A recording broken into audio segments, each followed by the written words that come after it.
e ficar embrasados nesse desejo de vir a Deus, incendiado, e como os querubins, como os serafins. É o que nós pedimos a Deus, que a gente pense nesse, que a gente esteja atraído para isso que Deus preparou para nós e que havia sido perdido pelo pecado de Adão e Eva. As portas do céu foram fechadas e Adão e Eva deviam do paraíso partir para a visão beatífica, mas devido ao seu pecado eles foram expulsos do paraíso e o céu ficou fechado. E nosso Senhor veio abri-lo. Foi fechado por causa da desobediência de Adão e Eva e foi aberto por causa da obediência de nosso Senhor, que foi obediente até a morte e morte de cruz. Então aí está o que a Igreja Católica nos ensina a fazer. A Igreja Católica nos ensina a obedecer, a prestar a Deus esse tributo de nossa servidão. Servir a Deus e reinar, diziam os antigos. E o mundo moderno não quer servir. O mundo moderno não quer obedecer. E a Igreja nos ensina ao contrário, a obediência a Deus, a submissão a Deus, como nosso Senhor nos deu o exemplo. Ele foi obediente ao Pai em tudo que era mais difícil. Foi por obediência ao Pai que ele foi ao Horto das Oliveiras. Por obediência ao Pai que ele esperou chegar Judas. Se deixou os soldados o prenderem. Deixou-se levar diante Anás e Caifás. Se deixou ser esbofeteado, cuspido. Por obediência. E essa obediência nos valeu o céu. Nós não temos como... A gente pede a Deus essa graça de desejar o céu, porque para nós nunca o olho humano viu, nunca o ouvido ouviu, nunca entrou no coração do homem que Deus preparou para nós. O que é essa visão de Deus, visão direta de Deus, essa luz de glória que vai elevar nossa inteligência para ver a Deus tal como Ele é e viver eternamente da vida mesma de Deus. A alegria de Deus, nós entraremos dentro da alegria de Deus. E isso nós não temos, nós devemos pedir a Deus justamente, que é pedido nessa oração da bênção do fogo, que as cerimônias de hoje nos ajudem a ser incendiados de amor pelo céu. Amar o céu, pensar no céu. O céu é esse amor perfeito, onde a gente presta a Deus uma glória perfeita. A glória que a gente presta a Deus numa cerimônia da igreja é uma bela homenagem, mas no céu é infinitamente superior. O que os anjos prestam a Deus de adoração, de amor, de gratidão. Mas nós devemos pedir a Deus que já comece aqui na terra. E o principal dessa cerimônia nem são cada palavra do texto. A principal cerimônia é se unir a Deus, estar unido a Deus, adorar a Deus, agradecer a Deus e pedir a Deus que a gente fique livre do espírito desse mundo. Por que nós nos opomos a essa oposição, né? A tradição, a Solefebvre, Dom Antônio Castro Maier? Por que isso? Porque entrou dentro dos homens da igreja um espírito de insubmissão, um espírito de liberalismo. O que é o liberalismo? É o pecado de Adão e Eva. Deus tinha dito, não comam dessa árvore, da ciência do bem e do mal. E eles desobedeceram. Quiseram ficar livres por sugestão do demônio. Eles preferiram ficar livres desse mandamento. E nós devemos fazer o contrário. Devemos pedir a Deus nos retirar a liberdade de ofendê-lo. O liberalismo é uma doutrina de liberdade em relação a Deus, em relação aos mandamentos de Deus. Essa liberdade nós não queremos.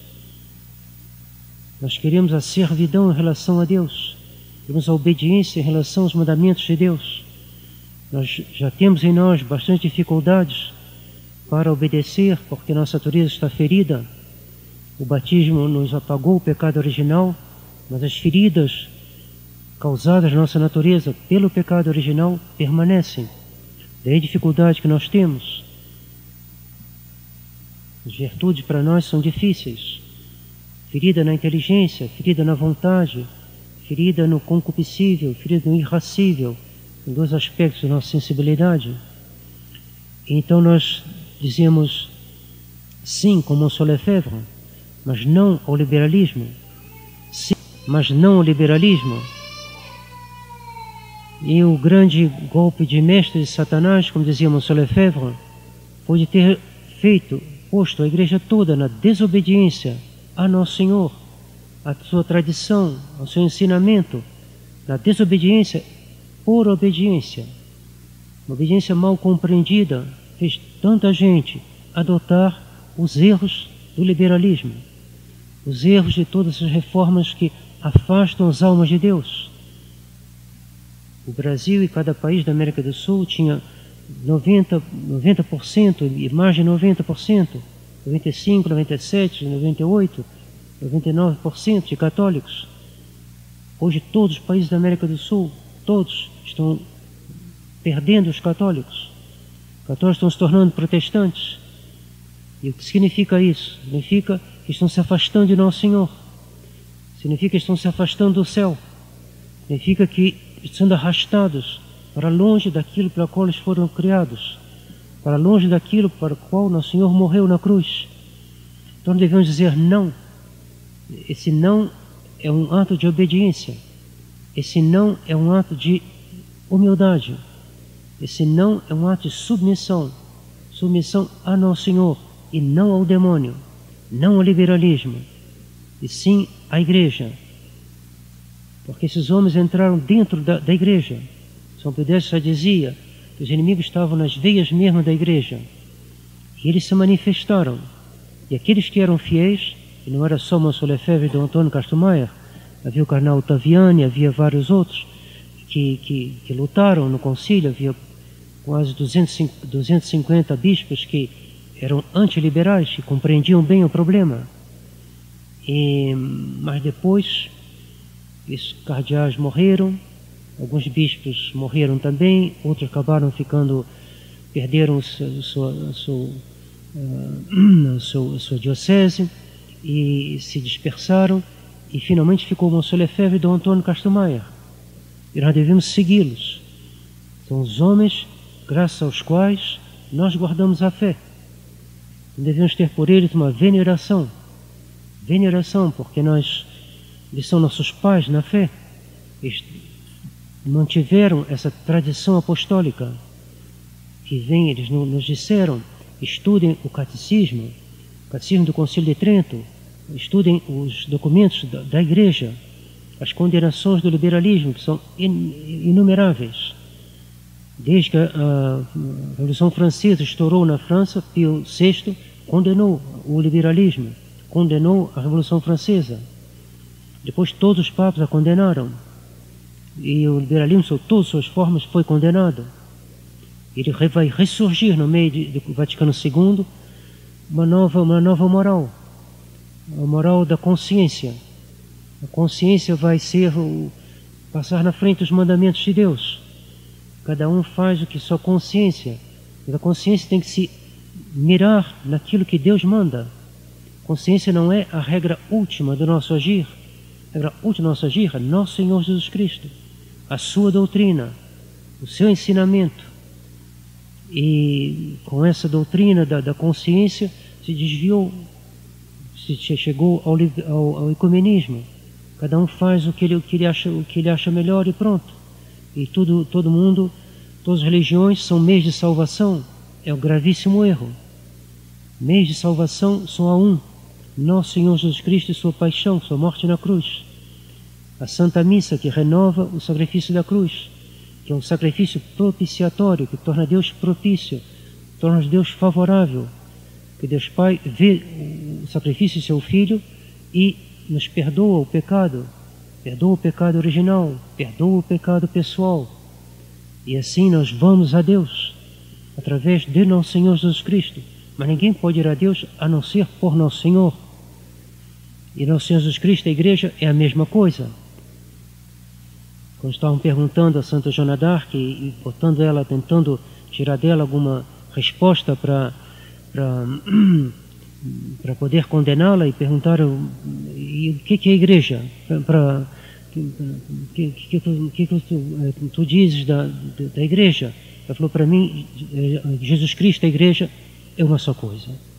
Muito, muito acertado. A igreja é o corpo místico de Cristo. A igreja é Jesus Cristo, comunicado, espalhado pelo mundo inteiro. Então, nós não devemos ser ecumenistas, porque nenhuma religião conduz a Deus. Nenhuma religião, a não ser a verdadeira religião. Deus é um Deus de verdade. A verdade é inseparável da caridade. E a caridade consiste justamente em amar Nosso Senhor e comunicar Nosso Senhor e atrair as almas para Nosso Senhor. No céu nós adoraremos Nosso Senhor Jesus Cristo. Adoraremos o Pai, o Filho e o Espírito Santo. Adoraremos o único Deus em 3 pessoas. E essa que é a verdade, essa que é a caridade, essa que é a vida, essa que é a vida eterna. A eterna consiste, diz Nosso Senhor, em vos conhecer, ó Pai, e aquele que vós enviaste, Nosso Senhor Jesus Cristo. Essa que é a vida eterna. Então comecemos já desde aqui e peçamos durante essa missa, para nós, em primeiro lugar, depois para nossos amigos, para todos nossos parentes e todos, para o mundo inteiro, o desejo das realidades celestes, o desejo do céu. Porque mesmo tendo a fé católica, nós somos muito atraídos pelo mundo e podemos perder de vista o céu e fazer coisas que vão nos atrapalhar, ceder a uma tentação, botar Deus em segundo lugar. Não. Deus em primeiro lugar. Deus servido em primeiro lugar. Por quê? Porque o céu é a razão pela qual Deus nos criou. Esse tempo aqui na Terra é um instante que já vai acabar daqui a pouco. Mesmo a história do mundo é muito curta. Nosso Senhor morreu há 2000 anos atrás. Se a gente pega 20 pessoas que viveram 100 anos, não é comum, mas digamos, não é impossível, teve pessoas que passaram de 100 anos. Pega 20 pessoas que viveram 100 anos, nós estamos no tempo de Nosso Senhor. A gente vê que a eternidade, para nós, ela é decidida em um brevíssimo tempo. Tem pessoas que vivem... São Domingos Sávio morreu com 15 anos.